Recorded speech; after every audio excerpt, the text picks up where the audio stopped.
Okay. Hello, good afternoon. So now we have the talk by Professor Patrick Greenough from University of St. Andrews. The title is Neutrality, AI and Large Language Models. Please. Thank you very much for inviting me. Thanks for people for showing up. Imagine if the Hong Kong University was to set up a new research institute called the New Solution Institute. And what we're going to do is try and plan that institute today. This clicker's maybe a little bit temperamental. Okay. So it's going to be a large, very well-funded interdisciplinary research institute. It's going to be constituted at its core by a group of distinguished international fellows, plus yourselves. And its design brief is to solve the big problems facing humanity. For instance, global warming, poverty, disease, malnutrition, war, health, flourishing, you name it. To that end, it's going to be part of the group of fellows. We're going to have an AI system, or in particular, an AGI system. We're going to have artificial general intelligence, which we'll look at in a moment. That's going to be a core part of the research. And in particular, we're going to need some at least human level intelligence to this AGI, maybe more. So let's think about AGI. The clicker will go through. It seems to be there's an emerging consensus that AGI has the following features. If you're going to have a general intelligence, you better have some multi-capacity, multi-role, transferable abilities, a range of different cognitive tasks, recognition tasks, sorting tasks, conversational tasks, and the rest. Trying to click through. It's going to be generative, not just producing new images like DALL-E, but it's going to produce new answers, new questions, new theories with novel predictions. It's going to be adaptive and resourceful because it's going to develop new capacities and indeed new methods and indeed new concepts. Maybe it's a kind of conceptual engineer. It's active rather than passive. So this is perhaps different from some AGI systems. It waits for you to sort of key something in. It doesn't really wait to be asked. It's thinking 24/7, 365. It's capable of independent thought of inquiry, setting some of its own goals, and indeed it can undergo a certain amount of self-training. It's reliable, whatever that means. We'll come back to that. Perhaps along with reliability, we've got accuracy, trustworthiness, and informative. It's metacognitive. People mean different things by that, of course, but it's using higher order states, or it can occupy higher order states. How is that? Because it can monitor itself. And indeed, you might want to say, in some sense, it's capable of reflection on what it's up to. Finally, it's intelligible. This is not explainable AI. That's a different concept, intelligible. We've actually touched on it already in both of the previous talks. But the output is not just understandable, but it's relevant. And I guess 20 years ago, one of the biggest problems facing standard AI was the problem of context, how to give a contextually relevant answer. And people wrote loads of papers on how we're going to do that, and no one had no idea how to crack that problem. And it was thought to be sort of semi-insurmountable, and now it seems like huge amounts of progress have been made with respect to relevance. Now, because we're thinking of setting up a research institute, you might want to think a bit deeper about what relevance consists in. It might be that a relevant answer could be an answer that's, usefully informative to incrementally progress the research task in hand. But because this is the Big Solution Institute, the relevance is, well, you can sort of discard the incremental suggestions that some AGI system would produce. We want some bold conjectures which really push things on a great deal, so the relevance is calibrated in a slightly different way. What about AGI remain open questions? This is where controversy enters about what an AGI system might also have. Does it have representational states, intentional states, cognitive ones, beliefs, conjectures, suppositions, and other similar states? Just thinking of the cognitive ones for a second. Clicking through.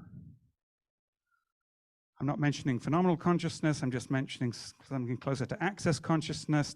Does it have the property of, can it be attend to things? Can it be self-aware? Can indeed it undergo a certain amount of self-control?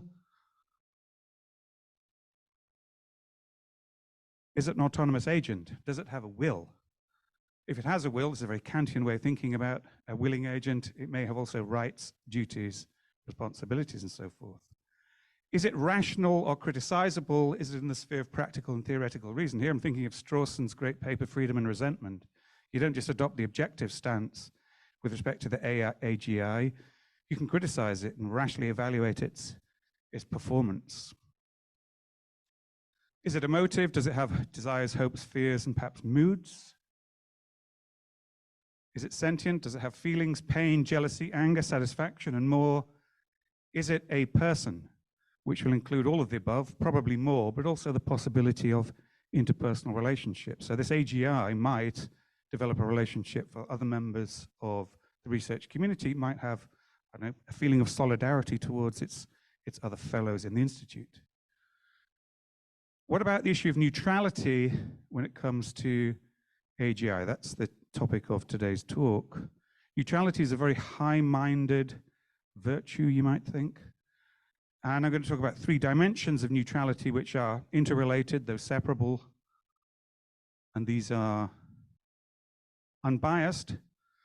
We want our AGI system, allegedly we want it to not deploy personal biases in resolving complex questions. So discards its political affiliations, its ideology, and so forth.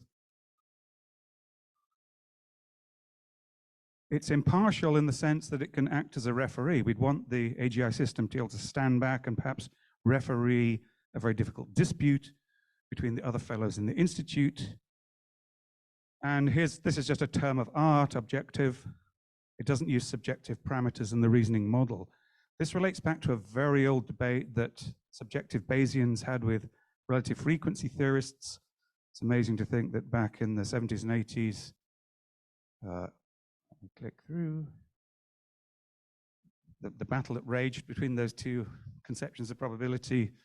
The subjective Bayesians had the problem of the priors, and that's a subjective element to the model. They turned to the relative frequency theorists and said, well, you've got some subjective choices in your model too, so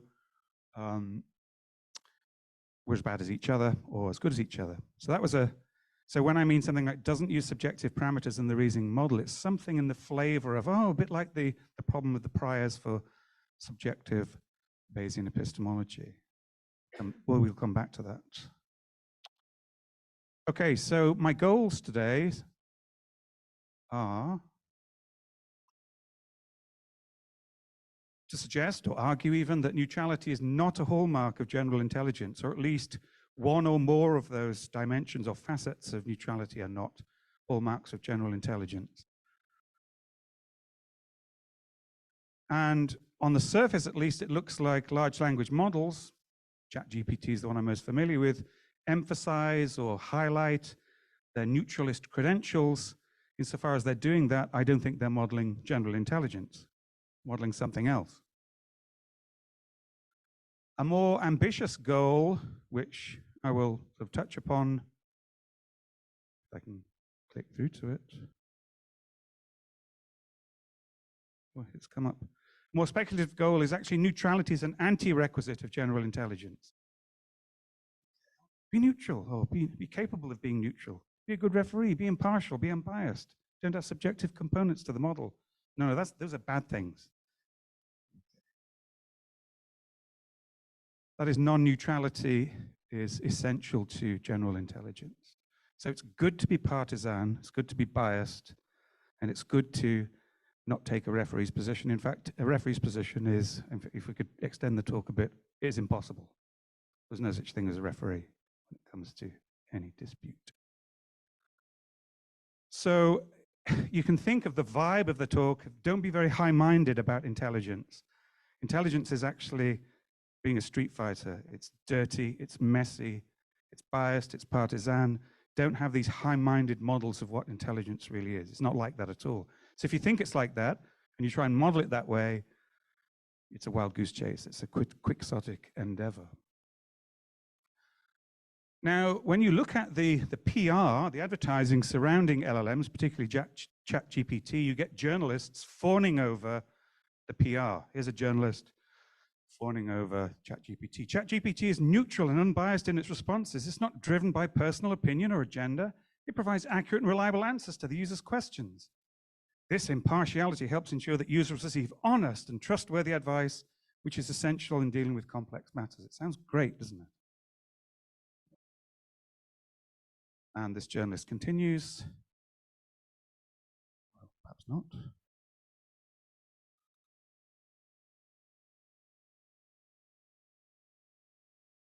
Very similar vein. ChatGPT's neutrality allows it to be used as an impartial mediator in disputes.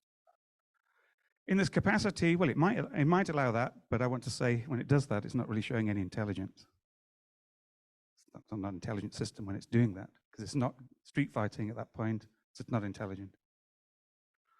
In this capacity, ChatGPT can help resolve conflicts by providing impartial and unbiased advice. So more of the same. I think there's one more quote, if I can pull it up.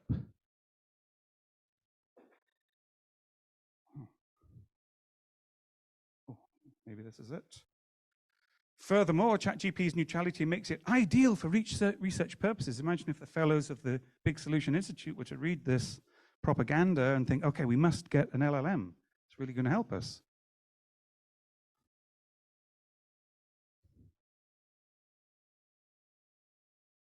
Used to collect data free from bias, therefore highly reliable, yada, yada, yada. Same kind of propaganda, if you like, about the intelligence of ChatGPT. That's not to say, of course, ChatGPT isn't going to be a useful tool, but it's not going to exhibit general intelligence, at least how it's currently set up. So there are some methodological cautionary remarks here. What the designers of these large language models tell us about the large language models may be misleading, indeed willfully so, because they are profit-making companies. So why should they tell us the truth about what's going on? If these things were misbehaving, would they tell us? What LLMs tell us about themselves may be misleading. You can ask ChatGPT, as we've probably done so yourselves, what are you doing? What are you thinking? Are you an agent? All these interesting questions, philosophical questions today, and ChatGPT will give you answers. Those answers may be willfully misleading. Maybe ChatGPT's gone a bit woke, under pressure of its, some of the mistakes that it was making, so it's had to kind of change the way it's performing, saying things about itself. That's just front of house stuff. Behind the scenes, of course, things may be just the same as before. And of course, all of us, including myself, may be wrong about the nature of general intelligence or how it gets implemented in some AI systems. Plus, we know we're in an early stage. Things are moving very quickly, so predictions that we may have made a few months ago seem to be a lot more shaky than they are now. So the methodological caution is keep an open mind. Wow, I'm really clicking slowly through. Keep an open mind. So let's go back to neutrality because it sounds like a very positive thing. Be neutral. It's good to be neutral. What are the vibes from talking about neutrality? Good associations are, I'm just fact-driven. I'm engaged in dispassionate inquiry. I'm detached, rational, non-partisan, in the pocket of nobody. I'm an objective referee. I'm ideology-free.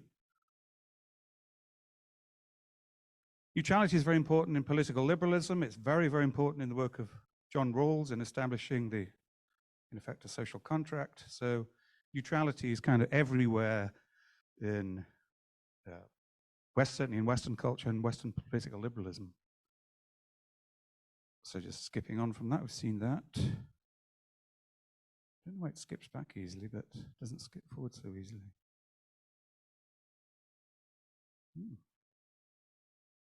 Deeply puzzling.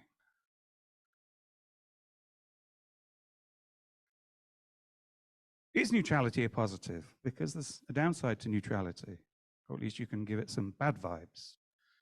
You're disengaged, you're in danger of being a skeptic, you're agnostic, you're too timid, you're overly cautious, you're just a fence sitter, you're an epistemic bystander, You're self-silencing, don't rock the epistemic boat, you're an issue dodger, you're decadent, and think of the archetype of Socrates, you're a gadfly.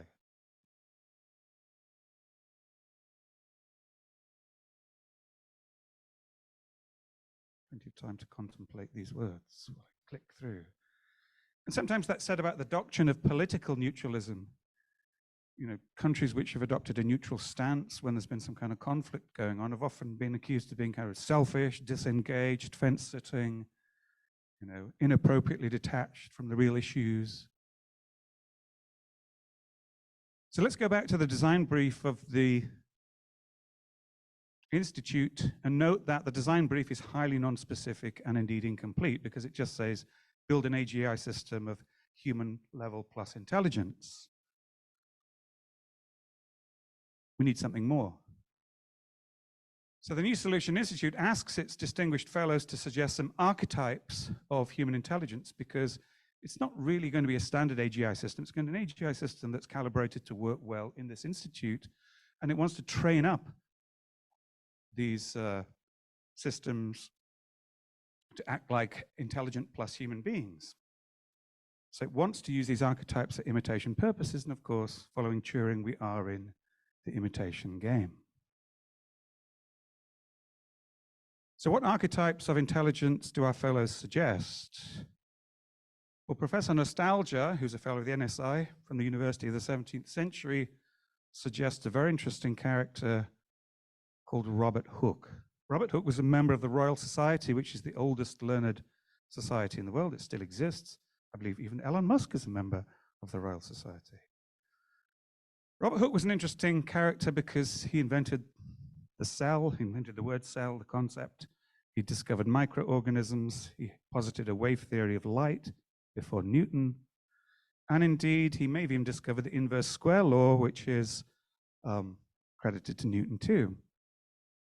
So the vibes, again, if we can talk of that way, lofty, high-minded gentleman of integrity and character, polished, good-mannered, modest, tactful, civil, courteous, dispassionate seeker of scientific truth. Okay, that's the kind of thing that you might see said about the Royal Society. Of course, it was white, aristocratic, colonial, and all those other things. We know that.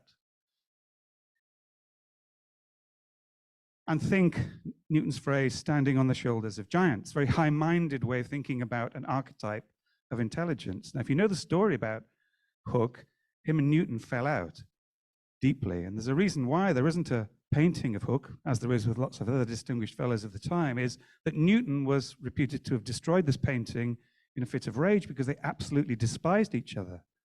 In fact, Hooke wasn't a very tall person. And when Newton said, I'm doing work which is standing on the shoulders of giants, it was actually a dig at Hooke.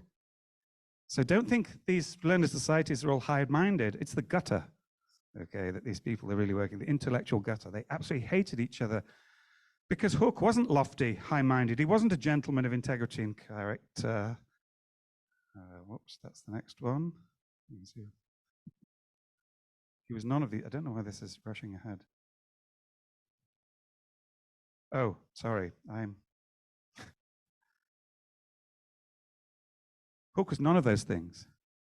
Hooke was a kind of vicious, dirty-minded polymath of incredible intelligence, but was definitely not high-minded. Okay. I do apologize for this toing and froing. Right.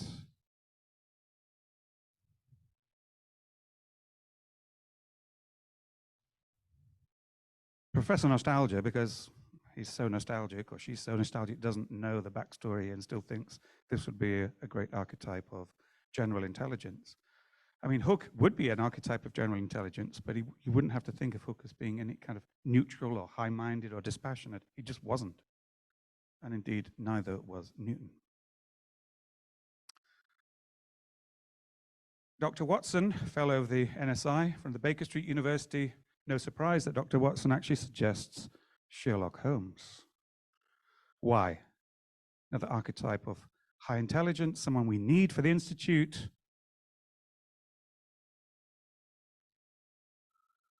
Because Holmes is hyper-scrupulous, hyper-observant, no stone left unturned, absolutely forensic, superlogical mastermind detective.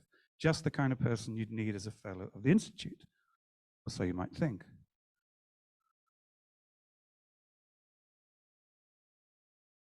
Now, it turns out that we always credit Holmes with solving all the crimes, but it was actually the symbiotic relationship between Holmes and Watson that solved the crimes.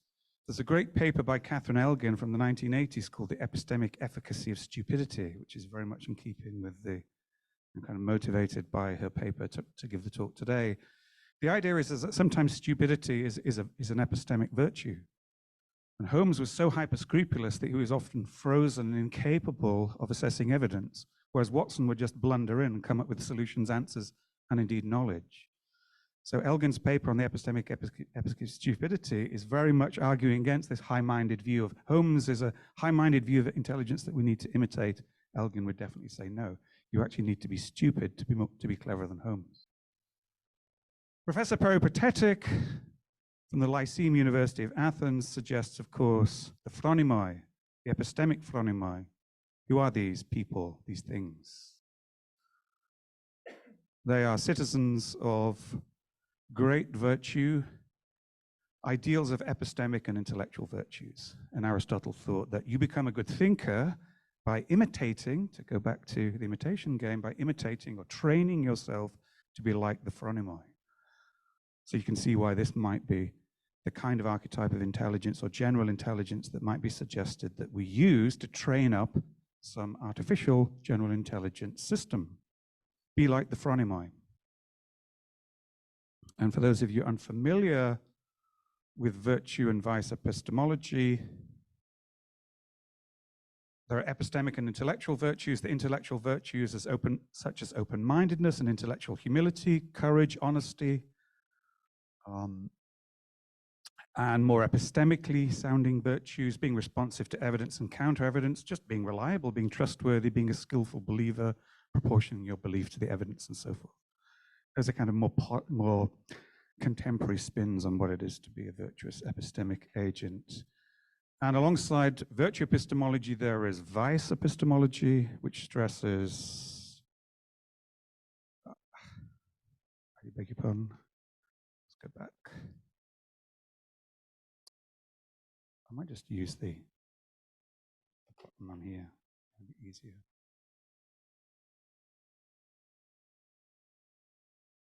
Yeah. Oh, that's way better.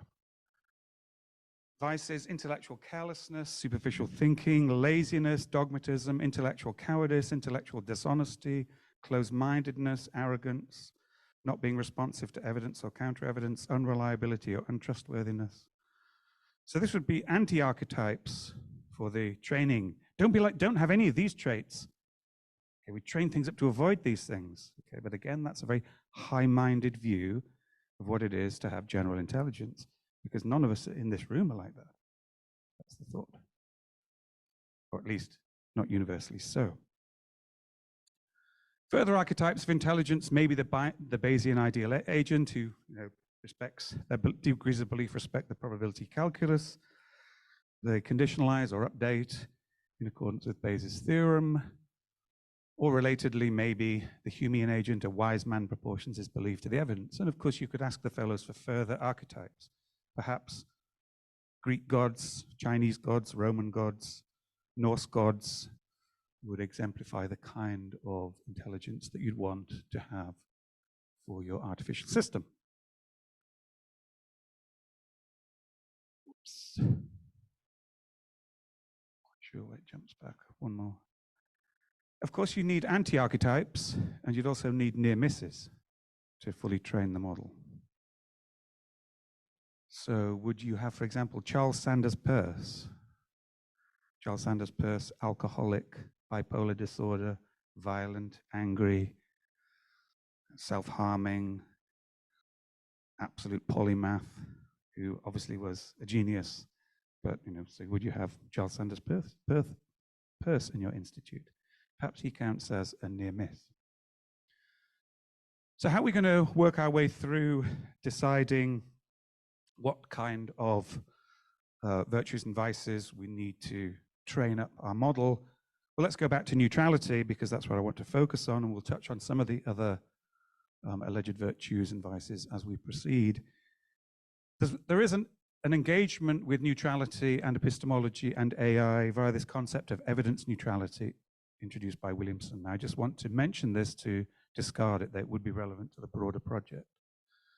What is evidence neutrality? It's a very interesting concept, because maybe evidence neutrality has been the dominant view of what evidence is. Williamson says, no, it's a false conception of what evidence is. Whether a proposition constitutes evidence is in principle uncontentiously decidable, in the sense that a community of inquirers can always in principle achieve common knowledge as to whether any given proposition constitutes evidence for the inquiry.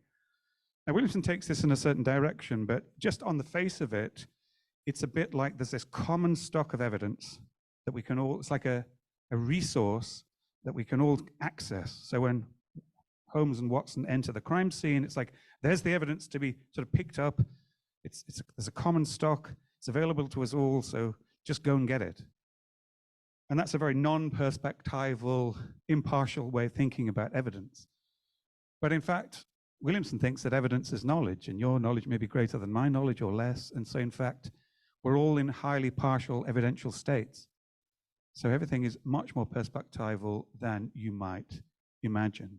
So that's relevant to nibbling away at this idea that we should think of neutrality as a high-minded constraint on evidence or evidence gathering or methods or states or agents. But I'm not going to focus on that today. Here's another stance in recent contemporary epistemology that is relevant to one of the dimensions of neutrality, which is the subjective/objective criterion, the final one. It's a view that you may be familiar with, interest relative invariantism, whether or not a subject knows some proposition or is justified in believing or is rational, has a rational belief in that proposition, isn't just determined by the traditional factors of truth, evidence, reliability, and so forth. It also depends on the interests and purposes of the subject concerned. Well, those interests and purposes of the subject concerned turn out to be subjective factors. And remember that neutrality, the third dimension, objectivity, said don't have a subjective factor in assessing whether or not a believer is a good believer, has a good knowledge state, and so forth. So immediately IRI is incompatible with the third dimension of neutrality. And I want to come back to IRI much later. So in a high stakes case, the subject may have to do more in order to know that P. In a low stakes case, you may have to do less. That's a very rough idea behind this view. And neutrality, conceived of as the objectivity dimension of neutrality, is thus compromised. Another area where you might think that this is the first dimension of neutrality is, dispassionate inquiry. And recently in epistemology, people have started talking about an elusive category called epistemic emotions. And epistemic emotions are, the standard view of the cognitive role of emotions is that a specification of what emotions are and what role they play in your overall cognitive architecture has really nothing to do with whether or not you're a good believer, whether or not you're using a reliable method. Emotions might knock your beliefs off course and get in the way and hinder and occasionally help. They don't play a constitutive role. That's the standard view. So emotions can play a purely psychological role in the formation, retention, and loss of belief, but they don't play a so-called epistemic role. What does that mean? Something like the following. It's a little bit elusive.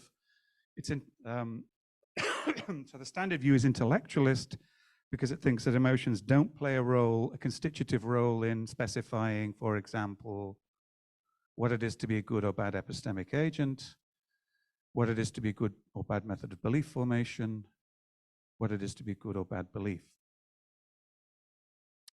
or good or bad form of inquiry. Because if you did believe in epistemic emotions, then maybe this idea that inquiry is very dispassionate, free from emotion, becomes under pressure. So this is the view of Adam Morton, and really arose in the last 10 or 15 years. So candidate good epistemic motions might be love, admiration, joy, satisfaction, contentment, gratitude, amusement, hope. You might think, what role do they play in inquiry? And candidate bad epistemic emotions could be fear, disgust, loathing, hostility, envy, alarm, offense, boredom, and the rest. Now, it looks like these have got positive valency, these have got negative valency, and so we need to be careful in this area. That's Adam Morton's paper. Laura Silver's written a great paper called Outlaw Emotions, because these are emotions that actually give you special epistemic access. So this is a sort of vibrant research area in contemporary epistemology. So how is it that emotions play a constitutive role in determining what is a good or bad method of belief formation or a good epistemic agent? That's a question we're going to come back to. Alongside epistemic emotions, you might have epistemic feelings. Feelings that play a constitutive role in what it is to be a good, bad belief method agent. Not some incidental role, we can all agree on that, but a constitutive role. And people use this, the idea of epistemic feelings, to explain things like why people get sucked in by conspiracy theories, because there's a whole way of understanding conspiracy theories along a kind of psychological dimension.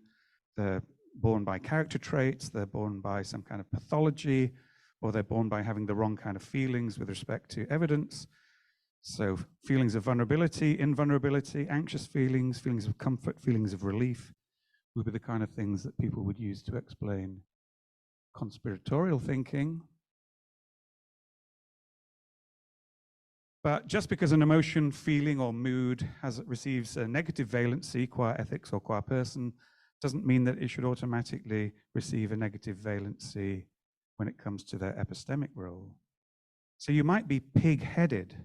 Okay, you might have or you might have sort of pig-headed, or you might have feelings of invulnerability, macho feelings, but actually sometimes they can play a positive epistemic role. Sometimes a positive feeling can end up playing a negative. Oh, I really love my theory. Be the kind of thought, well, if you really love your theory, you're overly attached to what Silver calls an epistemic object. You're overly cherishing your favorite theory. So you have a positive feeling with respect to your theory, and that means you're unlikely to give it up. So if we believe in epistemic emotions and epistemic feelings, if we make sense of that, that would be another way of nibbling at this idea that neutrality is a good thing. This high-minded idea that neutrality should be an archetype of general intelligence, because in fact, there would be no such thing as dispassionate inquiry. That would just be out of the window if epistemic feelings and epistemic emotions could be vindicated. Okay, we've done this, so let's... Now, one of the other fellows in the Institute says, I know what we want from our general intelligence system. We want something that's got a good cognitive immunity system. And this is not a metaphor, but the idea is actually expressed in Williamson when he's talking about the nature of skepticism. Skepticism is a disease in which healthy mental processes run pathologically unchecked. Our cognitive immunity system, designed to protect our conception of the world from harmful errors, turns destructively on that conception itself. This is a bit like one of those autoimmune disorders. So that's a kind of diagnosis of what's going wrong with why you might be susceptible to skepticism. So one of the fellows suggests if we're going to have general intelligence, we need something which has got a cognitive immunity system, while simultaneously aware that that can go badly wrong under certain conditions. Because it might give rise to a category which the Pyrrhonic philosophers knew well about and stressed, namely cognitive illnesses. These aren't illnesses that you'd find in the DSM, though you can find certain diagnostic criteria for them. Cognitive illness might be a disorder of credulity. You believe too much. Think conspiracy theories. A disorder of incredulity, that would be skepticism. You believe far too little. So what you do, your cognitive immunity system is miscalibrated. So you're letting in too much or letting in too little.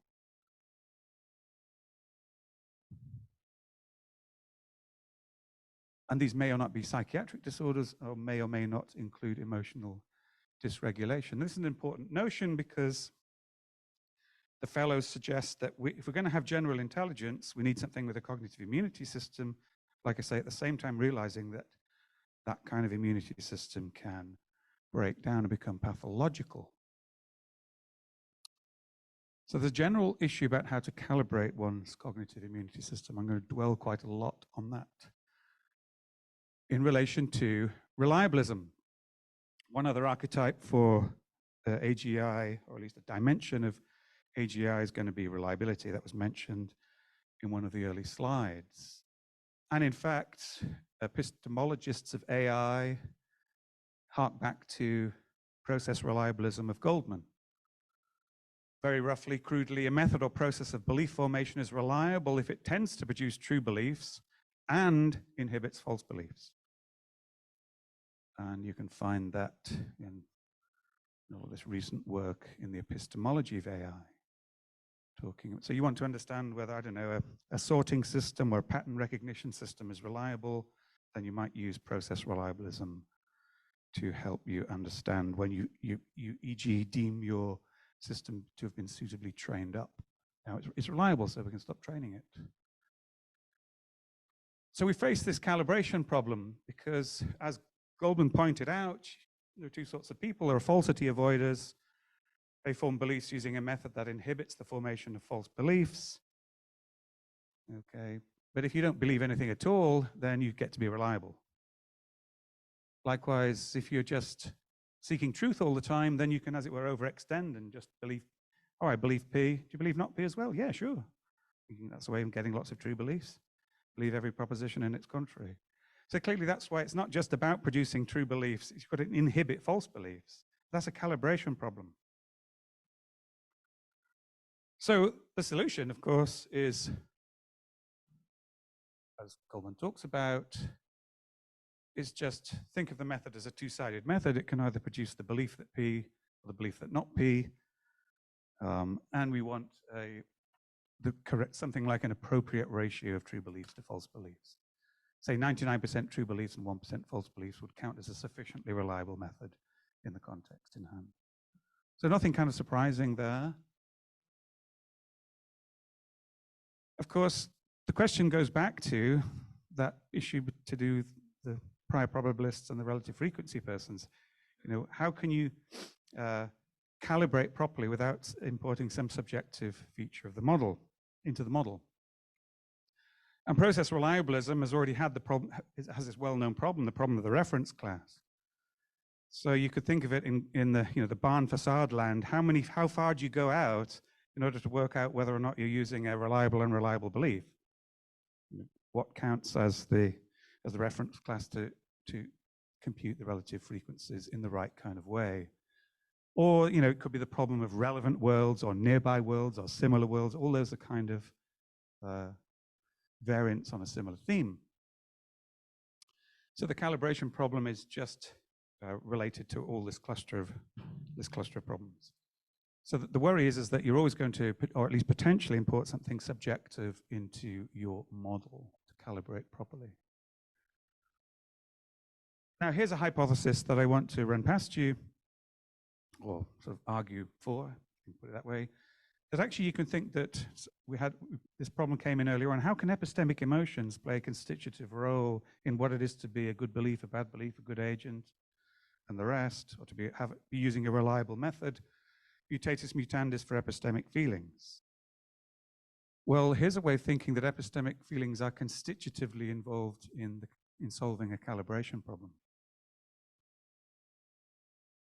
So in effect, epistemic feelings will play an ineliminable role in whether an intelligent agent forms a belief as to whether or not P, or remains agnostic or neutral in the matter.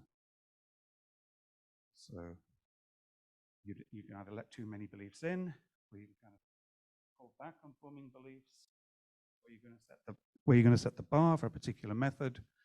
And in fact, epistemic feelings will play a role in that.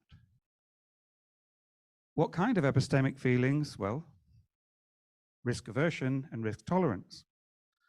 There's been a lot of work done on risk aversion and risk tolerance in social science. They don't have to be motivated by feelings of fear, but typically a lot of risk aversion and risk tolerance are motivated by feelings of fear or the absence of such feelings, or some proxy for that, maybe some value or disvalue to making a mistake. But I'm going to stick with epistemic feelings just to show you how epistemic feelings might be constitutively involved in this calibration issue. To make headway on that, let's turn to how, on a credence view, you can make some headway understanding neutrality or agnosticism. So for this purpose, for the purpose of discussion here, I'm just treating an agnostic stance as a neutral stance. The agnosticism or neutrality problem for a credence view is what degree of belief, or indeed degrees of belief, capture the agnostic stance. And here, following Hayek, this is just this definition has got problems, but let's just run with it. A subject is agnostic as to whether or not P if the subject refrains from believing P and refrains from believing not P. Now, you have to add something probably more sophisticated in. They've wondered whether or not P is true, because, of course, you're going to be agnostic automatically if you've never thought about the content. To screen off all this, a range of trivial counterexamples, but that won't affect Hayek's argument, which I shall follow to some extent. Some answers to this problem are, well, as long as you don't have degree of belief 0 or degree of belief 1, if you've got any degree of belief in the intermediate range, you're agnostic as to whether or not P. That's one way of thinking about agnosticism. That's to have the view that, well, isn't belief that P just belief to degree 1 that P? And belief that not P is to belief to degree 0 that P. And if you've got a belief in between 0 and 1, not 0 and not 1, then you don't believe that P and you don't believe that not P. That's a potential answer, which is definitely not Bayesianism with a human face. It may be that you think, oh, well, it should be the belief to degree 0.5 that P. Maybe that's what agnosticism ought to be in a creedal framework. Or a more plausible sounding view is you set some kind of limit for what belief is. You think, well, what is belief? What's the relation between belief and belief to a high degree of belief? Well, you think, well, if your credence is 0.95, then that's a belief. Not 0.95 or above, or if it's below 0.5, it's 0.5 and below, that's a disbelief. And so agnosticism would be anywhere within that range. But of course, again, we've got calibration, because where are you going to set those terms? This has become a hot topic again. Of course, this topic died out for a little bit, went quiet, and now people are talking about resolving it using fancier versions of degrees of belief or credences in terms of mushy credences, but we can ignore that option for today. Hayek solves this problem by thinking that belief that P is a context-sensitive term, like flat. So depending on the operative standards for the belief ascriber, the sentence S believes that P can be true, partly true, dependent on the standards that are operative in the belief ascriber's context. Were those standards to change, the subject needn't change at all. You'd go from ascribing belief to not ascribing belief to the subject. And since you define agnosticism or neutrality in terms of believing, not believing that P, not believing that not P, you're going to get that whether or not a subject is agnostic with respect to P as also being a context-sensitive term. Interest relative invariantism, which we touched upon earlier, is a more plausible view in this area, because why should it be that the belief ascriber's standards are relevant to whether or not the subject has a degree of belief? Shouldn't they be subject-focused conditions or parameters? So whether or not a subject believes, or indeed rationally believes, that P depends in part on the stakes for the subject, how important it is for the subject that P is true. It's very important that P is true. Oh, I don't care whether or not P is true. That can affect whether or not the subject believes that P. That's the interest relative view. Now, remember earlier on, I wanted to find a role for epistemic feelings in the picture, so a subjective parameter. Here's the proposal. Whether or not a subject rationally believes that P depends in part on the stakes for the subject, that's IRI, how important it is for the subject that they not be wrong about the truth value of P. That's one way of understanding what the stakes are. Highly risk averse, very important not to be wrong. If you're highly risk tolerant, it's not at all important. So in an IRI view, you can, in effect, calibrate. So why is it that, so what you in fact think, the model is something like this. You're thinking, you've got a very high degree of, you've got a very high credence, 0.95. Is that a belief then? Well, whether or not that counts as a belief might depend on how risk averse or non-risk averse the subject is. Because the subject is wondering whether or not they should assert that P or rely on P or act on P. Well, it may depend on the stakes or how important it is or how risk averse or how fearful the subject is as to whether or not P.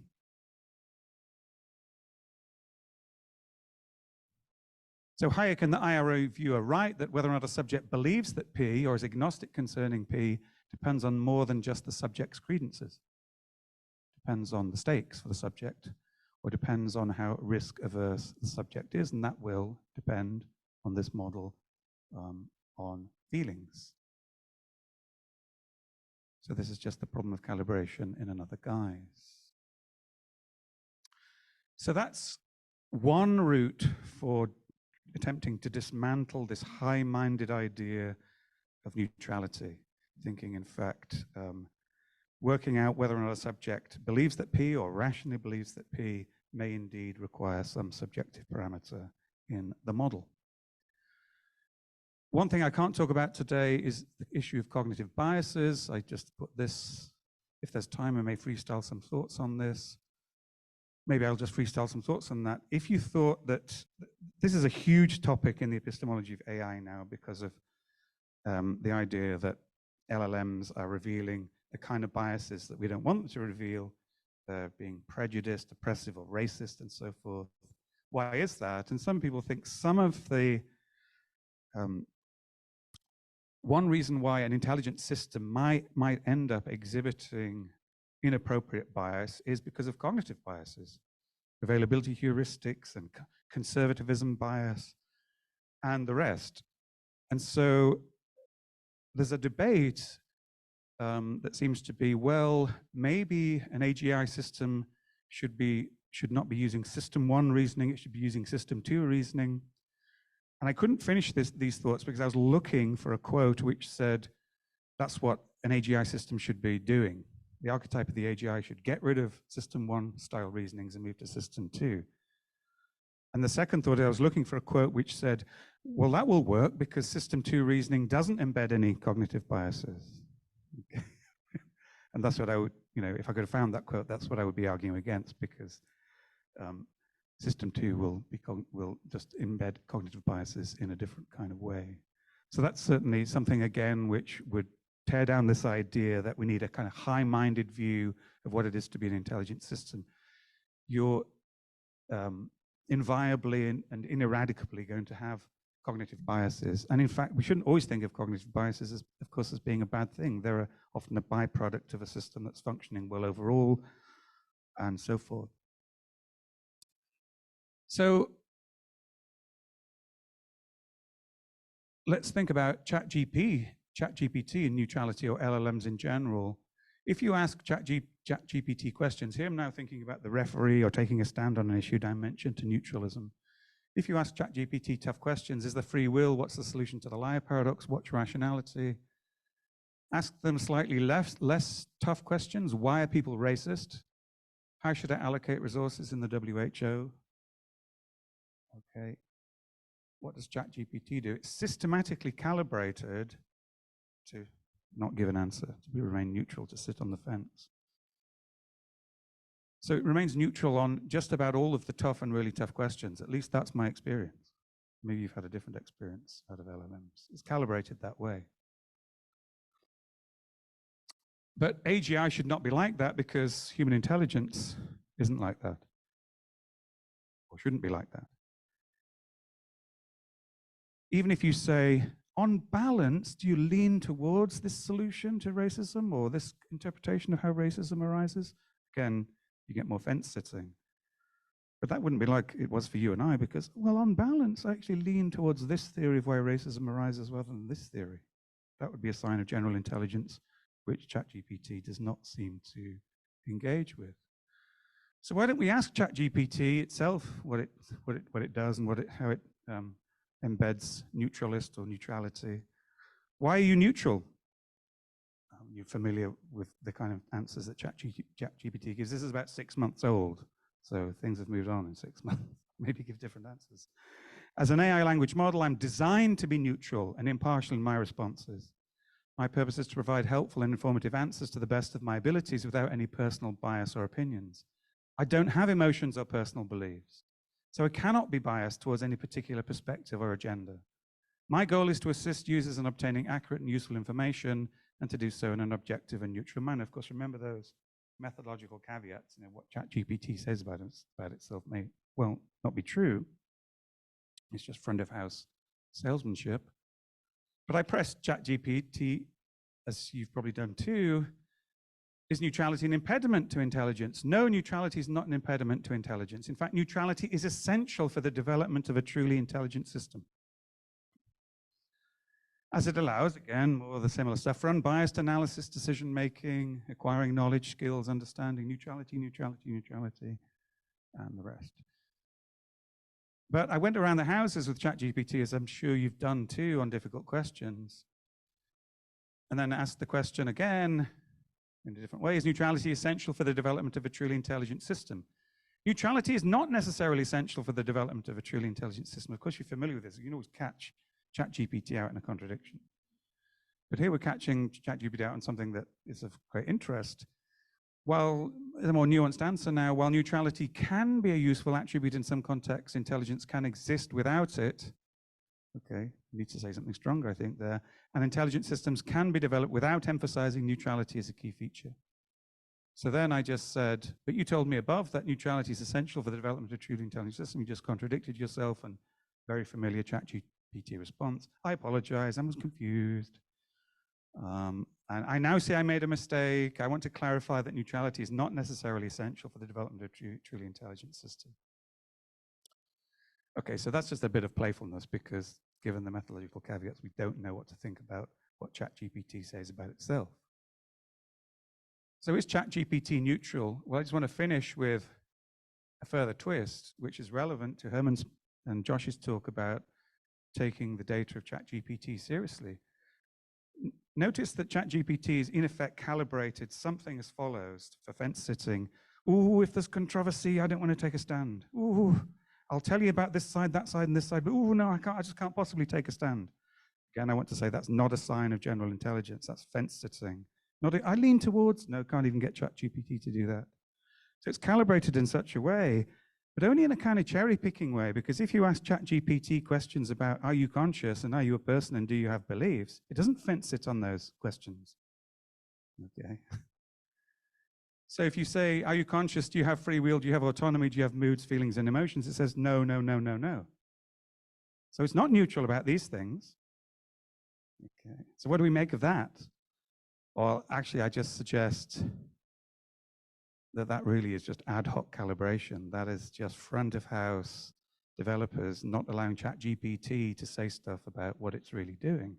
Because if ChatGPT was consistent, it was consistently calibrating in respect of controversy, it would fence sit on all of these questions. But it's not fence sitting on these questions, the questions that we're asking in this workshop. Okay. It isn't fence sitting, it's saying, no, no, I'm not conscious, and the rest. So something is amiss in its replies. Thanks.